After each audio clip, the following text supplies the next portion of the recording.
Naquela noite, quando ouvi passos do lado de fora e percebi que eram do meu passado, compreendi.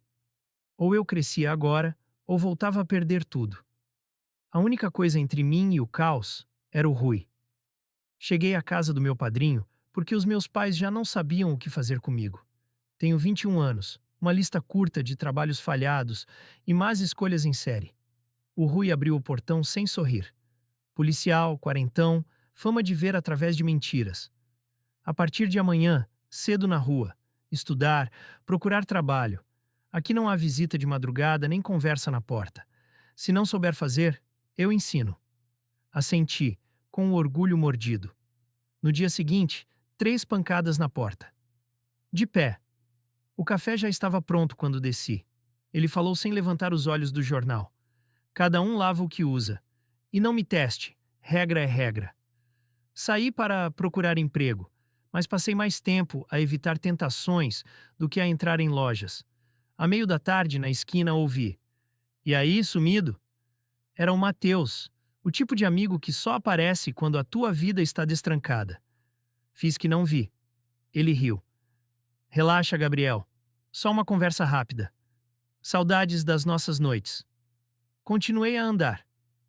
"Tu vai voltar", disse ele baixo, como quem deixa anzol na água. Cheguei em casa com a cabeça a ferver. O Rui percebeu antes de eu abrir a boca.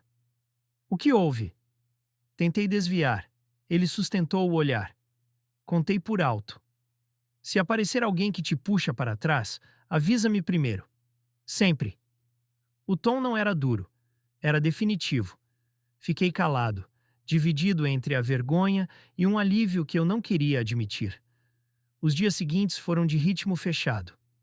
Acordar cedo, currículos, cursos gratuitos, pequenas tarefas. O Rui não elogiava, mas reparava. Quando eu fazia certo, ele apenas dizia ok. E aquele ok empurrava-me mais do que qualquer discurso. À noite, às vezes falávamos pouco. Noutras, ele deixava cair uma história do início de carreira, de como aprendeu a manter a cabeça fria quando tudo à volta pedia grito. Eu ouvi e percebi que a frieza era escudo, não desdém. O Mateus reapareceu por mensagem. "Tô por perto. Bora trocar ideia." Apaguei. Depois outra. "Tu sabe que a gente se entende." Mostrei ao Rui. Ele respirou fundo. Não responde. E hoje, nada de sair sozinho. Irritei-me. Não sou criança. Ele não elevou a voz. "Não é sobre mandar em ti, é sobre não te perder." À noite, o portão arranhou. 2 batidas secas. O meu corpo gelou antes da mente. O Rui fez-me sinal para ficar. Foi até a lateral e espreitou. Eu só ouvi uma voz conhecida. "Abre aí, é rápido." Silêncio. "Então beleza, depois a gente volta." O som afastou-se, mas a rua ficou pequena, como se o ar pesasse. O Rui voltou, mais sério do que zangado. "Se repetirem, chama. Não importa a hora." Eu quis dizer que sim, mas saiu um tá que mais parecia desculpa. No dia seguinte, ele apareceu mais cedo em casa. "Ajuda-me no quarto dos fundos." Entre caixas e papéis antigos, encontrei um caderno com anotações de operações. Letras firmes, datas, listas.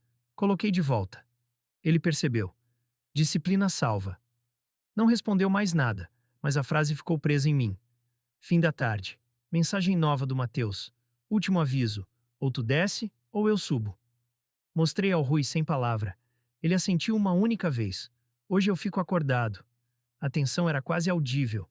Não havia teatro. O homem estava preparado para uma noite longa. Eu sentei na varanda, a pensar nas vezes em que escolhi o caminho curto e caro.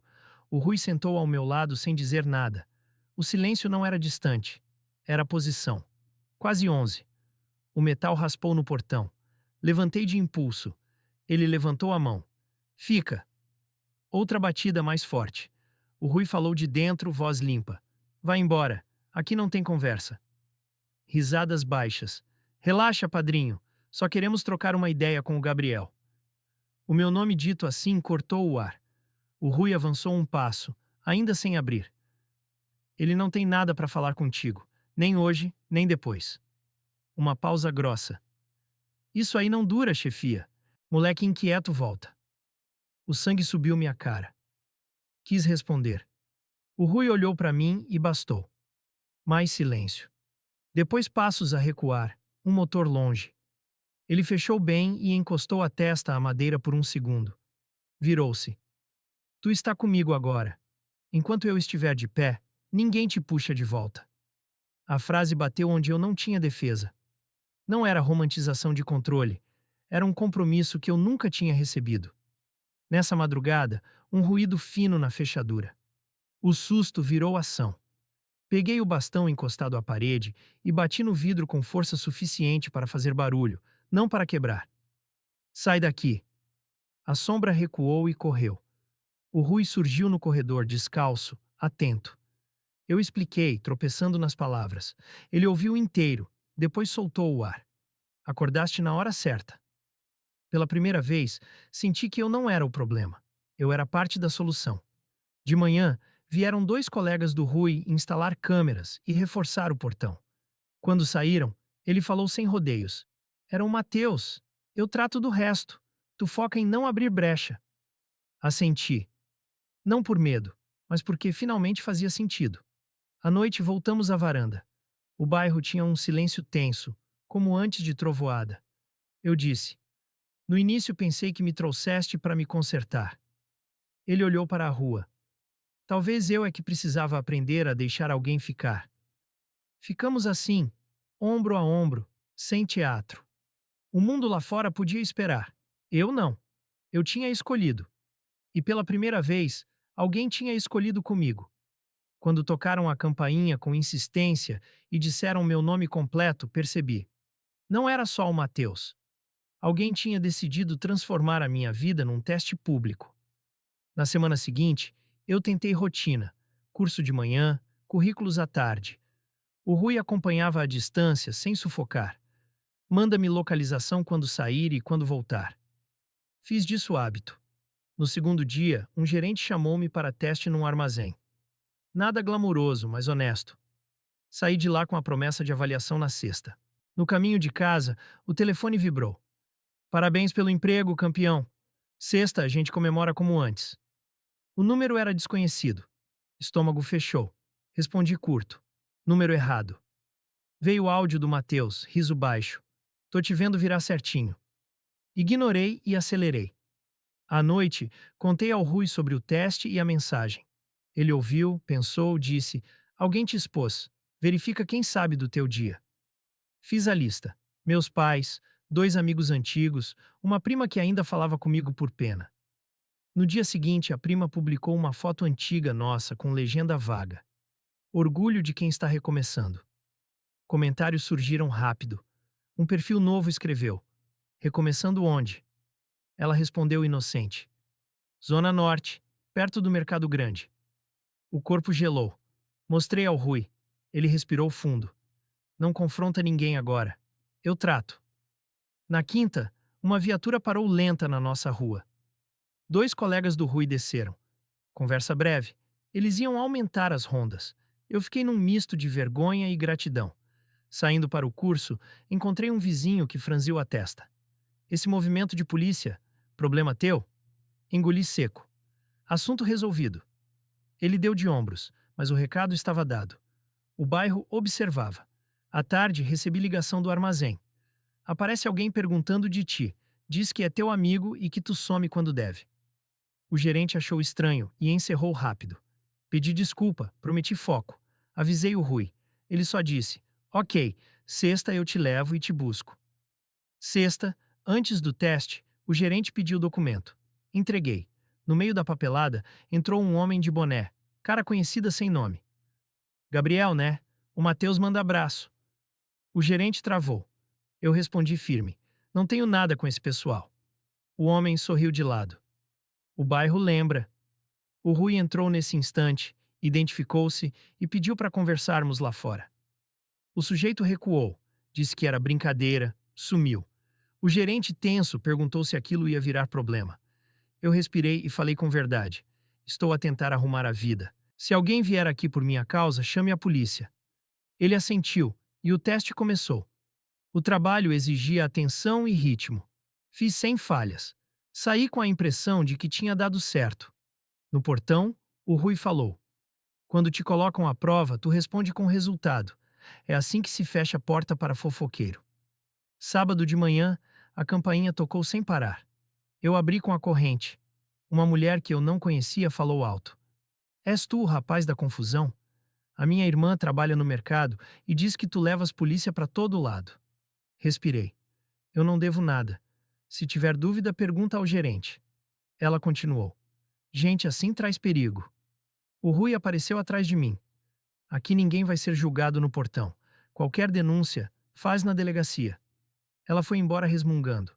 Eu fechei, mãos trêmulas. O Rui disse baixo. Isto é o custo do passado a bater. Mas também é a prova de que o presente está de pé. À noite o telefone tocou com um número privado. Voz do Mateus. Tua prima fala demais. Segunda a gente te pega na saída do curso. Só conversa. Desliguei na hora.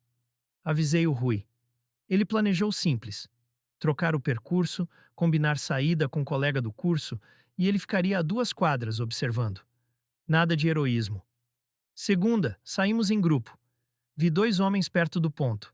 Um deles, o tal do boné. O meu peito apertou. Continuei andando com o pessoal. Virei na rua combinada. Eles seguiram de longe. O Rui adiantou-se e cruzou com eles como quem não quer. Não houve cena. Só um olhar frio, um boa noite, que valia mais que ameaça. Eles desistiram e sumiram no trânsito. No dia seguinte, o gerente confirmou. Eu estava aprovado no armazém. Voltei para casa com vontade de avisar primeiro ao Rui. No portão, outro recado. Um papel dobrado sob o tapete com letras rápidas. Última chance. Ou vem, ou a gente vai até aí. Entreguei ao Rui. Ele leu, guardou num envelope. Agora chega. Na mesma tarde, fomos à delegacia. Ele registrou tudo: mensagens, tentativas de aproximação, testemunhas. Um inspetor ouviu em silêncio e disse que iam chamar o Mateus. Saí de lá leve e nervoso ao mesmo tempo. À noite, toque de campainha de novo. 2 policiais. Precisa nos acompanhar para esclarecer uns fatos. Olhei para o Rui. Ele assentiu. Fomos. Na sala pequena, encontrei o Mateus sentado, braços cruzados. Tentou um sorriso. Que é isso, mano? A gente é amigo. Eu respondi. Amigo não arruína a vida do outro. O inspetor foi direto. Temos registros de importunação e perturbação. Mais um passo, vira crime. O Mateus levantou a voz, depois percebeu onde estava e recuou. Assinou um termo e saiu. Eu tremi só quando a porta fechou. Na volta, no carro, o Rui não fez discurso. Disse apenas. Hoje tu escolheu teu lado na frente de todo mundo. Isso muda o jogo. Eu olhei a rua pela janela e entendi que não era vitória cinematográfica. Era um degrau concreto. Dias depois comecei no armazém. O corpo cansava, a cabeça sossegava. Ao chegar em casa, o portão estava quieto, o telefone silencioso. A prima mandou mensagem curta. Desculpa, eu não sabia. Respondi. Tá tudo certo, só cuida do que fala. Ela prometeu. Na sexta noite, sentei com o Rui na varanda. Eu disse, agora não é sobre fugir do Mateus. É sobre o que eu quero construir. Ele respondeu, então vamos manter o básico. Horário, trabalho, gente certa por perto. Assenti. A palavra casa finalmente deixou de doer. Eu tinha emprego, rotina e alguém que não largava a minha mão quando a rua apertava. E isso, para mim, já era mais do que suficiente para continuar. Quando vi meu nome na parede do armazém, rabiscado com insultos e um "volta pro teu lugar", entendi que o Mateus tinha mudado de tática. Se não podia me puxar, tentaria me sujar. As primeiras semanas de trabalho correram firmes. Eu entregava resultados, aprendia rotas, ganhava confiança. Na terça, encontrei a ameaça escrita perto do relógio de ponto. Não fotografei. Fui direto ao gerente. Ele chamou 2 colegas, revisaram as câmeras. Um deles sugeriu que podia ser brincadeira. Respondi. Brincadeira que manda recado. O gerente concordou e avisou que reforçaria o controle de acesso. Saí para o turno com a cabeça alinhada. Trabalhar e documentar tudo. À noite, contei ao Rui. Ele ouviu sem interromper. Amanhã eu falo com o gerente. Sem cena, só procedimento. No dia seguinte, ele apareceu no final do meu horário. Conversou com a administração, deixou contato, alinhou protocolos. Eu senti vergonha por precisar da presença dele ali, mas ele cortou a culpa. Tu não deve nada. Quem passa do limite é que deve. 2 dias depois, o telefone tocou no intervalo. Um número local. Sei onde tu mora. Segunda a gente resolve. Voz fria, sem nome. Registrei a hora. Mostrei ao gerente, enviei ao Rui. Ele respondeu curto. Segue a rotina, mas sem itinerários previsíveis. Eu cubro as folgas. Comecei a variar saídas, mudar de autocarro, combinar com colegas. Nada heróico, só método. No sábado, meus pais ligaram. Vinham a Lisboa para nos ver. Minha mãe queria conversar como família. Eu hesitei. O Rui disse que estaria em casa, mas que a conversa era minha. Eu fico por perto. No domingo, eles chegaram tensos. Meu pai iniciou. Essa história com polícia, vizinho a comentar, isso é vida? Respirei fundo. Eu trabalho, estudo e não devo a ninguém. O barulho é efeito de quem quer me ver cair. Minha mãe perguntou sobre o Rui. Ele manda muito? Olhei para ela. Ele protege, e eu quero ficar. O silêncio pesou, não por culpa, mas porque a decisão estava clara. Pela primeira vez, meu pai não retrucou. Disse apenas: se for isso mesmo, aguenta o que vier. Eu concordei. Na segunda, o gerente chamou para uma reunião rápida. Receberam um e-mail anônimo com acusações. Que eu trazia problema de rua, que tinha amizades duvidosas. Ele já tinha removido o e-mail, mas precisava relatar. Confio no teu trabalho. Só quero que saibas que estou atento. Agradeci. Ao sair, dei de cara com o homem do boné. Ele sorriu curto e foi embora. Sinal suficiente. Naquela noite, a campainha tocou 2 vezes. Um recado deixado na caixa. Um panfleto de um bar antigo onde eu me metia, com a palavra saudades, escrita à caneta. O Rui analisou o papel, guardou. Eles estão a testar fronteiras. A boa notícia é que estão a deixar rastro. Fomos à delegacia, anexamos o material ao processo. O inspetor disse que pedira medidas cautelares. Saímos sem euforia, mas com a sensação de que o chão já não cedia. Dias depois, o armazém recebeu uma fiscalização de rotina. Tudo certo. No final, o inspetor perguntou se eu era o Gabriel. Assenti. Ele avisou em voz neutra. Se alguém se aproximar de novo, registrem o nome. As câmeras novas ajudam. Agradeci. O recado correu discreto. Aqui tem regra. Na quarta, a prima que tinha soltado informação ligou a chorar. Tinha recebido mensagens anônimas, chamando-a de cagueta. Pediu desculpa de novo. Disse a ela para bloquear e guardar tudo. O Rui ligou depois para orientá-la sobre denúncia digital. Não houve sermão. Houve manual. O Matheus reapareceu por áudio. Tu virou mascote de polícia, mas uma hora o Rui não vai estar. Eu não respondi. Encaminhei o ficheiro. O inspetor marcou uma oitiva. No dia combinando, o Matheus chegou com conversa de vítima. Tentou inverter, que eu provocava, que não sabia brincar. O inspetor foi curto. Brincadeira que persegue, ameaça e tenta interferir em trabalho é crime. O Matheus assinou um novo termo com aviso de medida protetiva. Na saída passou por mim e sussurrou. Tu me deve respeito. Eu disse sem elevar a voz. Eu devo respeito a quem me respeita. Ele engoliu seco. O bairro que observava começou a mudar o tom. O vizinho que antes fazia cara torta cumprimentou. A senhora da padaria perguntou do emprego. Pequenos sinais de que a narrativa estava a virar. Não por discurso, mas por consistência.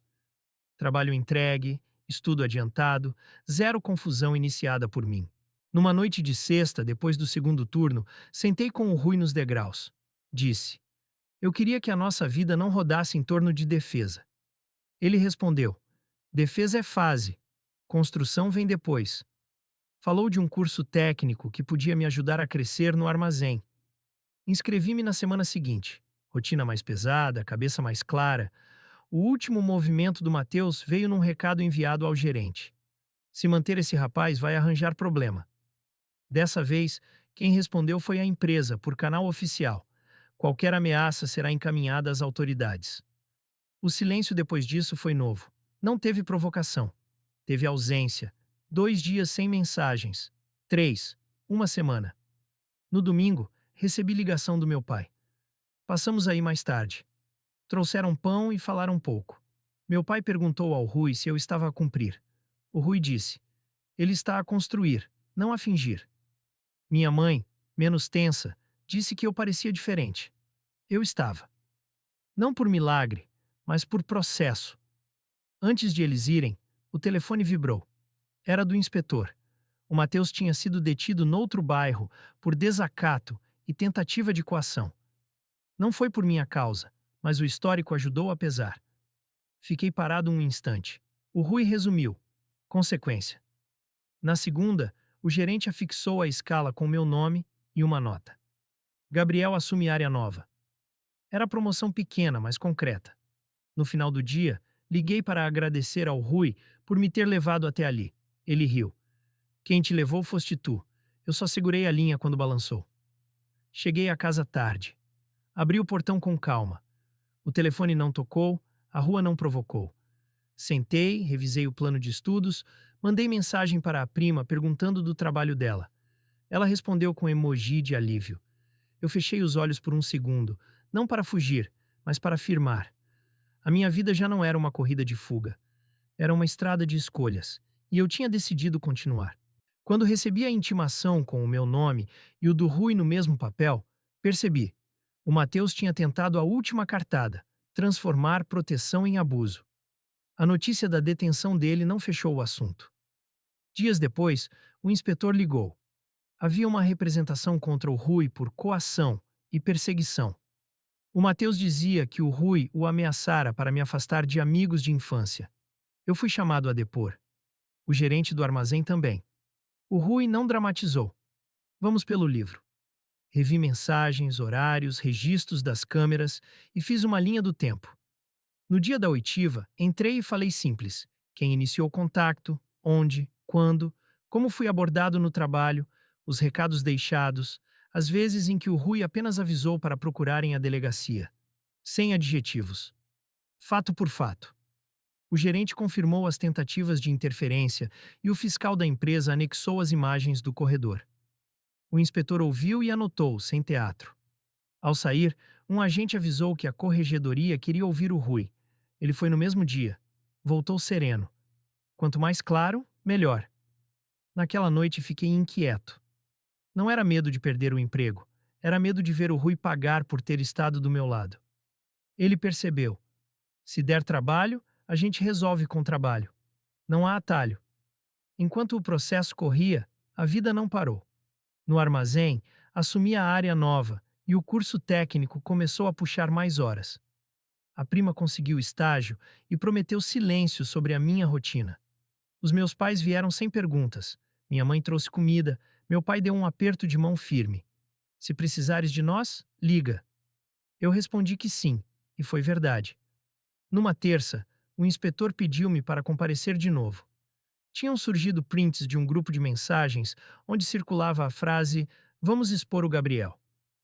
Perfis anônimos, mas o discurso era o mesmo. Volta para o teu lugar. Anexei a ameaça que encontrei no relógio de ponto semanas atrás e os áudios do Matheus. O inspetor disse que o Ministério Público avaliaria a medida protetiva ampliada. Saí com a cabeça quente e o passo controlado. 2 dias depois, a corregedoria ouviu o Rui. Matheus insistiu que se sentiu intimidado. A resposta foi um pacote: relatórios, horários de serviço, localização da viatura nos dias citados e as minhas mensagens a pedir ajuda sempre pelo canal certo. O dossiê mostrava que o Rui não agiu fora do dever, apenas orientou e registrou. Ficou evidente que, quando houve confronto no portão, ele manteve distância e chamou reforço. Fato bateu em narrativa. No sábado, recebi chamada do gerente. Um rapaz veio pedir emprego usando teu nome. Disse que te conhece e que tu vais fazer ponte. Combinamos procedimento. Sem mediação informal, encaminhar currículos pelo site. Liguei para o inspetor. Ele pediu descrição. Pela tarde, o rapaz foi identificado. Não era do meu círculo, apenas alguém a cavalgar confusão. Foi advertido. Serviu de aviso. Quem tentasse usar minha história para atalho ia esbarrar no mesmo muro. A decisão preliminar saiu numa quarta. Medida protetiva a meu favor e arquivamento sumário da queixa contra o Rui por falta de materialidade. O texto citava relatos consistentes, documentação robusta e ausência de excesso. Eu li devagar, 2 vezes. O Rui apenas disse, segue, e foi treinar. Eu ri sozinho, aliviado. A reação do Mateus veio vazia. Criou um perfil novo para insinuar que eu vivia às custas de polícia. A resposta não foi minha, foi da rotina. Entreguei metas, cumpri horários, avancei no curso. No fim do mês recebi um bônus por produtividade.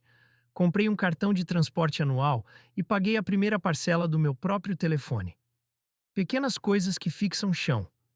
Num domingo de manhã, os meus pais apareceram com uma proposta: ajudar-me a reservar um quarto num T1 partilhado quando eu quisesse dar esse passo. Não é expulsão, é degrau. Olhei para o Rui. Ele assentiu. Quando fizer sentido. Não havia pressa. Havia plano. No armazém, fui escalado para treinar novos contratados. Expliquei regras, mostrei fluxos, comentei erros que eu mesmo cometi. Um deles perguntou sem rodeio: é verdade que tentaram te encurralar? Respondi: tentar, tentaram. O que decide é o que tu faz depois. Encerramos e voltamos ao trabalho. À noite, sentei com o Rui. Disse que, se quisesse, eu podia começar a procurar quarto. Ele respondeu: tu vai quando for construção, não fuga. Aqui não te falta teto nem respeito. Falamos sobre contas, sobre guardar 3 meses de reserva, sobre horários. Simples. No fim daquela semana, recebi e-mail do Ministério Público. Denúncia formal contra o Mateus por perseguição e perturbação. Não era vingança, era procedimento. A audiência ficou marcada para dali a 2 meses. Até lá, silêncio. Nenhuma mensagem, nenhum recado no portão. O bairro desinflou. O vizinho que antes vigiava, agora pedia indicações de emprego para o sobrinho. Dei o contato do site do armazém e um conselho curto: chega no horário. Quando a intimação veio com a data da audiência, não senti euforia. Senti responsabilidade. O Rui disse: tu fala o que viveu. O resto é do tribunal. Voltei ao caderno do curso, revisei o turno do dia seguinte, deitei e dormi sem sobressalto. A minha vida, finalmente, deixou de ser reação permanente. Ainda havia ruído, burocracia, prazos. Mas o centro já não era o Mateus, nem o portão, nem a rua a medir cada passo. O centro era o que eu construía. E pela primeira vez, a palavra amanhã não soou como ameaça ou fantasia, soou como calendário. No dia da audiência, quando chamaram o meu nome e o do Mateus na mesma frase, entendi que aquele não era um fim bonito. Era um teste de constância. Cheguei cedo com o Rui. Ele ficou no corredor. Eu entrei. O Ministério Público apresentou as mensagens, os áudios, as tentativas no trabalho, o recado no portão. O gerente confirmou a pressão para me demitir. O inspetor descreveu as rondas extras e a medida protetiva que já me cobria. Quando perguntaram se eu queria falar, fui direto.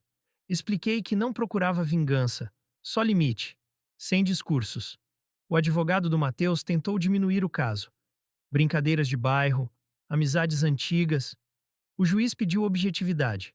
Passaram os prints no ecrã. A voz do Mateus dizia: segunda, a gente te pega na saída. Houve silêncio. Ele tentou recuar. Disse que era modo de falar. O juiz anotou sem comentar. Na pausa, o Rui encostou a mão no meu ombro e resumiu: continua. Voltei e finalizei o depoimento com o que importava. Depois de tudo, eu tinha emprego, curso, rotina. O que me travava era o cerco dele. O promotor reforçou que perseguição não depende de pancada para existir. A defesa pediu acordo. O Ministério Público recusou. A sentença não saiu na hora. 2 semanas de espera. Nesse intervalo não houve provocações. Usei o tempo para fechar o módulo do curso técnico e treinar 2 recém-chegados no armazém. O gerente disse que eu assumiria um turno sensível por 1 mês. Confio no teu critério. Anotei horários, ajustei estudo, vida em caixa. Quando a decisão chegou, li devagar. Condenação por perseguição e perturbação. prestação de serviços comunitários, multa e proibição de se aproximar de mim, do meu trabalho e da minha casa por 2 anos. O juiz escreveu que a liberdade de recomeçar não pode ser atacada por quem pretende manter alguém no erro. Não houve festa. Houve respiração longa. O Mateus tentou um último gesto. Mandou recado através de terceiro, dizendo que eu acabei com a vida dele. Eu respondi pelo canal certo. Comuniquei à polícia, anexei a mensagem. Avisaram que, se insistisse, seria preso por descumprimento. Ficou em silêncio. Com a poeira a assentar, falei com os meus pais sobre a proposta do quarto partilhado. Eles ajudariam na caução, eu cobriria as restantes despesas. O Rui lembrou os critérios: ir por construção, não por fuga, ter reserva para 3 meses, manter ligações claras com o trabalho e o curso. Fiz as contas, projetei despesas, deixei o plano na mesa. Ele olhou e disse: está sólido. Se quiseres, começa a procurar com calma. No armazém, uma situação testou o meu avanço.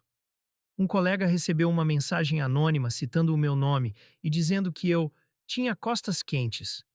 Ele mostrou-me inseguro. Pedi que encaminhasse ao RH.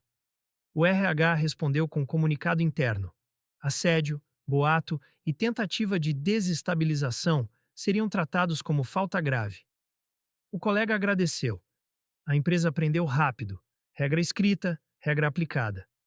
Numa noite de sábado, a minha prima ligou. Queria saber se eu podia falar numa escola profissional sobre recomeço. Pensei 2 vezes e aceitei, com condição de não expor nomes nem processos.